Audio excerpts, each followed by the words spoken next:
Hello बच्चों, let read this question. Let F naught denote the dimensional formula of the permittivity of vacuum and mu naught that of the permeability of vacuum. If mass m, length l, time t and electric current I. आइए हमें इस question को solutions में हमें दोनों की dimensions लिखनी है, एप्स नॉट की डायमेंशंस लिखनी है और म्यू नॉट की डायमेंशंस लिखनी है in the terms of mass, length, time और इलेक्ट्रिक करंट को हमने आई के फॉर्म में लिखा है जिसको हम एम्पियर लिखते हैं। आई के फॉर्म में डायमेंशंस फाइंड आउट करनी है।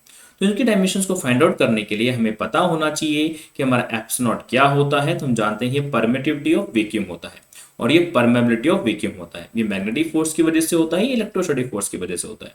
हम जानते हैं कि दो चार्जेस के बीच में लगने वाला इलेक्ट्रोस्टैटिक फोर्स का फॉर्मूला होता है 1/4 pi eps naught Q1 Q2 upon R square. ये हम कूलम्ब्स लॉ से जानते हैं।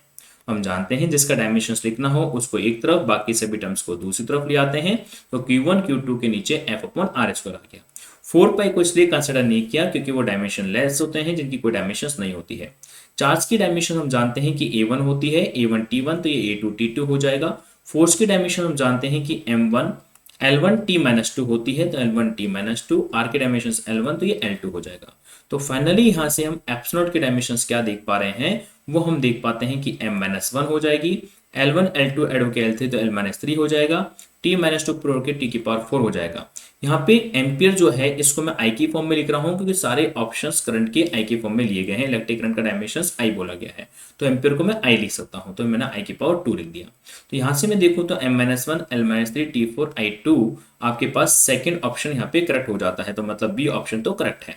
अब हमें यहाँ पे म्यू नॉट का डायमेंशंस भी चेक करना होगा। तो म्यू नॉट हम जानते हैं कि जो मैग्नेटिक फोर्स होता है पर length parallel to current carrying wire के बीच में, उसका फॉर्मूला होता है mu not I1 I2 upon 2 pi r होता है।